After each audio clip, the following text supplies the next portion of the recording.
Hi, everybody. It's Alissa from Colin's Hope. Hope you're having a great day.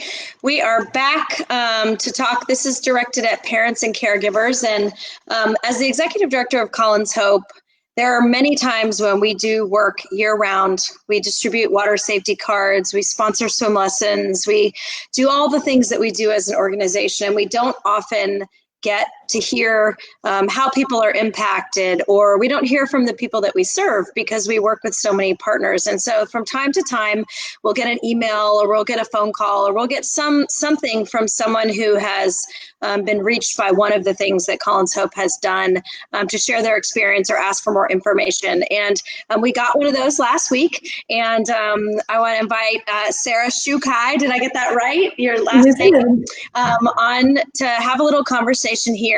And Sarah, I'm going to let her introduce herself and share a little bit more, but she sent an email through our contact form, and she had been impacted by Colin's Hope in a variety of different ways, and impacted by drowning in a variety of ways, I guess, in her work and as a parent. And so I'll let you, Sarah, kind of share a little bit about yourself and how you found out about Colin's Hope, and then we'll just have a conversation, because I think your role, both your work role and your parent role are really good ones for us to talk about when trying to reach parents and caregivers with water safety and drowning prevention information.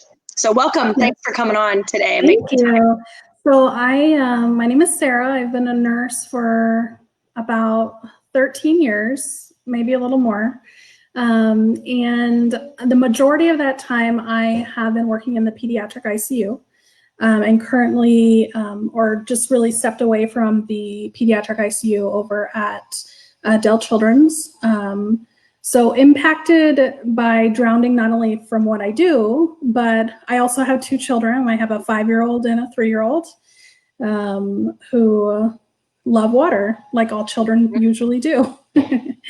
Both of my kids go to the YMCA Chasco and have participated in swimming lessons there. And so I reached out to Colin's Hope because we just moved into a house that has a community pool.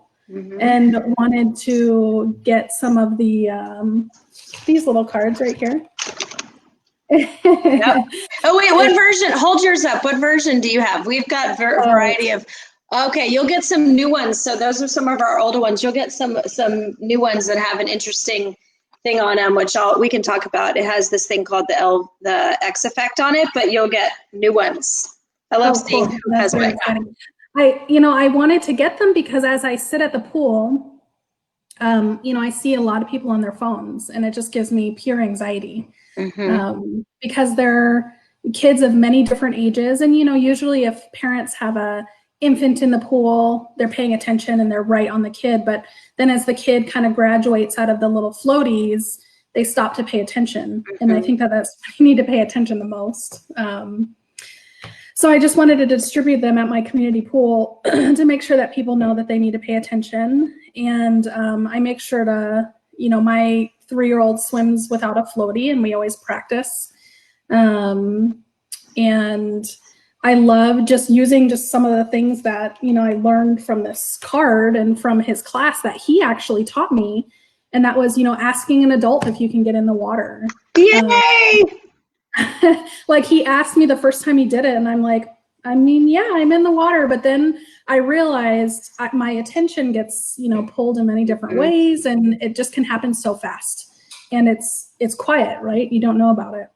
Well, I want to take a moment, and if he walks back in, I don't know if that's the child that was walking in the background, but if he walks back in, I want to say yay, because that is one of the big tenets of our curriculum, is teaching kids how to develop safer behaviors around water. And one of those we talk about is grown-ups should be watching you and asking permission before you can get in or near the water. And so that right there, and I know Jessica, you can't see her, but she is listening in, and that is like music to our ears to hear that the curriculum that we have and that they're using at the Chasco, why? Because they're one of our partners, that those rules are sinking into kids, because that is we educate parents and caregivers with the water safety cards and with our water safety quiz, but then we also, that curriculum and learning the rules, the whole hand rules are what we're trying to work with children. And so again, you're reaffirming just by sharing that. So thank you. That the things that we're doing are actually sinking in, and those behaviors are being developed, because that's what we're trying to do. It's like, so with adults, I don't know how old you are, you don't have to say, but I'm 46, and I know like behaviors that I had or affiliations I had with water that were built when I was a kid are very different than, I used to get dropped off at the pool all day, be there all day. And then my dad would come back and pick me up when I was 11 or 12 or probably younger than that.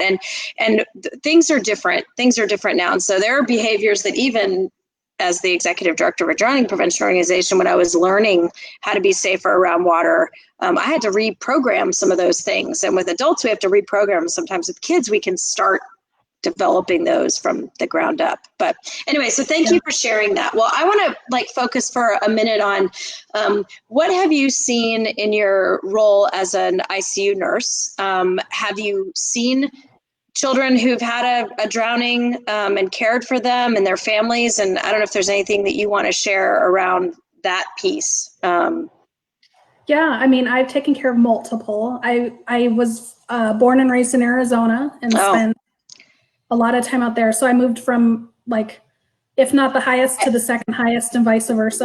We're us in Florida and California and Arizona. We're sadly the top four. So. And it's because it's always hot. There's pools everywhere that are gated or not gated. I've seen it all. I've seen lakes, hot tubs, pools, bathtubs, a kiddie pool. I've seen it all. I really have seen it all. I've seen kids come in and not make it. I've seen, kids make it that don't come back as the same kid. Yep.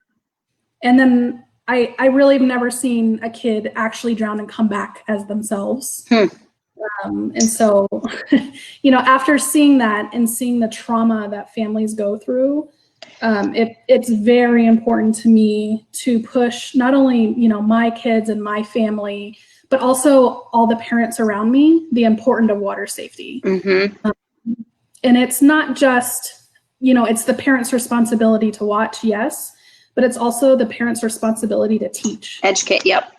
Right, yep. Because a parent or a grandparent or an aunt or a grandma cannot watch a kid 24 hours a day. We're human. Yeah. Right? Gates malfunction, locks on top of spas don't always work. Kids can get into practically anything if they have a desire. And so, it's important to teach them what's not safe. And so if you're always using a floaty in the water, it's really important for my kids that I take off the floaty. Thank you. Realize they can sink. Yeah. And I don't know if we just went off and came back on, but we'll just keep going. But what you just said, I want to bring that back because there's a lot of interesting conversation in the water safety and drowning prevention world around the use of floaties or life jackets or puddle jumpers, or we say no on water wings. They're just not safe. They're not life-saving devices. So I'm talking about the ones that go on the arms. The puddle jumpers, which go on your arms and have a chest piece, are U.S. Coast Guard approved, but I don't like them in open water at all. And then, we recommend U.S. Coast Guard approved life jackets. But what you're saying, and I'm going to say it again because this is so interesting, is that life jackets are a layer of protection, but kids do need to know how their body feels and what it does when it's not in a life jacket, because so many parents think that they're doing the right thing by keeping their child in the life jacket or in the puddle jumper while they're in the water. And then the child gets out and they take it off and they go inside or whatever. Then they make their way back to the water for however, whether a door is left open or people are talking around the pool or whatever it is, they're at the lake.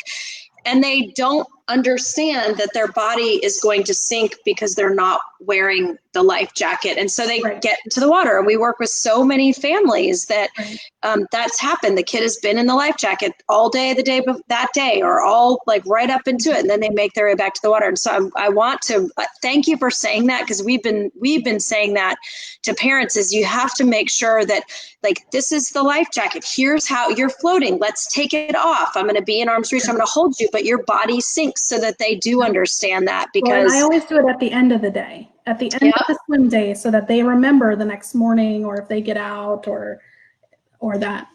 Yep. Well, and I heard you say to your son before we got on, like, you're going to do science later. So in our Water Safety with Colin and Friends curriculum, we actually have a science experiment and where you take two oranges, one's in a peel, the little cuties or halos or whatever they are. So it's wearing its life jacket in the peel. And then you take one and you unpeel it, and you get a container of water, and you put the one in the peel, in the life jacket, and it'll float. And then you put the one that has the peel, you have to poke out the middle, and you put it in the water, and it will sink. And it's a great lesson on buoyancy, and it's a great example to talk about that and to have a conversation, because so many of the things are conversations, right? Especially now that everybody's going to be homeschooling for the first couple weeks of school. You've got to fill that. Yeah, well, and we turned all the things that your kids learned at the Chaska Y and from our curriculum are now online and virtual, and we're trying to figure out how to provide those lessons to the virtual classrooms and things like that. I really loved about the classes that you guys provided to Chaska was, being a working parent, I can't take my kid to the pool every day, and it takes repetition. It takes getting in the water more than once a week to practice and have them be comfortable and to realize all of that. And so being able to do that while they were in school, knowing that, I was a little anxious that I wasn't at the pool, but putting the fear in God into Phil and saying, somebody better be watching my child. And the folks at the Chaska Y are so great, and they are watching the children. That is for sure. Well, and I'll bring back you're giving me all these great points to bring up, but you were saying the practice. So a lot of people think their kids can have a set of swimming lessons or one, whatever. They do their lesson once a week, and then the practice in between the lessons is so important. And sometimes it's really difficult as a working parent. I've always been a working parent also, so I certainly understand that to do that. But there are so many ways too that you can practice those skills when you're at the pool or whatever water you're at, like you were talking about being at your HOA pool. And so parents and caregivers who are watching, if your children are in swimming lessons, get in the water with them and practice those skills in between. Let them tell you what they're working on in their swim lessons and practice them. We have a friend, her name is Swim Kim. She's in San Diego, but her website is swimkim.com. And she has a whole DIY program for parents to help teach their kids to learn how to swim. And she's got all these videos, and it's awesome. And it's a great bridge in between those lessons and helps parents and caregivers work on those skills with kids. And I think you're bringing up so many important pieces that we talk to parents about and caregivers. And so I appreciate that you're knowledgeable and that you're wanting to share that information through the water safety cards at the HOA pool or wherever. I think you certainly bring the filter or the experience of seeing children who've drowned, whether they've come out of it and survived a non-fatal drowning with, things that they're not the same as you worded it. They're not the same child. We work with a few families whose kids have survived a drowning and they're okay. But it's certainly the outcomes are all over the place, from a fatal drowning, as in Colin's case and so many others, and then non-fatal drowning survivors. So I want to say to you, because I know we're close to getting time. First, I want to say thank you for the work that you do and that you have done, because I know we were talking before this broadcast went, and you caring for children while after they've had a drowning incident. I know you're shifting now to the heart center, but thank you on behalf of families that whose children you took care of, and you'll take care of kids. I was happy I was able to do it. It's a really, really hard time in a family's life. And it doesn't just stop with the parents or the kids. It's the aunts and the uncles or the grandparents that were taking care of them. I mean, it's spread throughout the family. And if the great thing about Colin's Hope is if you can prevent one drowning, it's all worth it. It really is. Yes. You never really know how far that actually reaches. And I mean, even by educating my kids and then me getting this, then I can educate other, even just giving them a card or, letting them see the work that I'm doing with my kids in the pool will hopefully, motivate them to do work with their kids. And I know it is because I take kids to my pool and we work on some of these steps, and they can't get in the water unless they ask me or an adult. And, that probably wouldn't be the case if you guys hadn't have started the outreach to Chasko.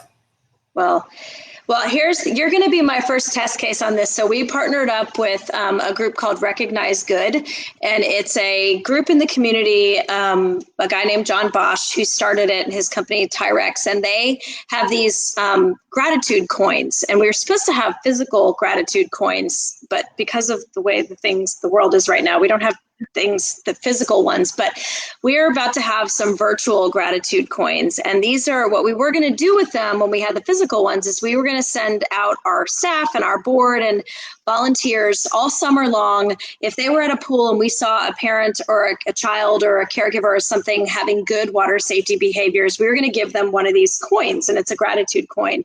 And it's thank you for your good water safety behavior, basically. And then there's a QR code on the back of the coin, and you go online and you redeem it. And if you redeem it, it gets $5 goes back to Colin's Hope. So it's this great thing. Well, we can't have the physical ones, but we are about to get some virtual ones, and you are going to be my first virtual one that I send it to. So look in your email, because I really do. I want you. You're going to be the best. This is the best first one to send to. So when you get that, you can go and redeem it. I'm sorry, it's not a physical thing that we get to give to you, but that's a symbol of our gratitude for the work that you do, the parent that you are to your kids, and the importance of water safety, and then wanting to further it on. So through your own community. So thank you, Sarah, and thank you for being able to have this conversation. We appreciate you.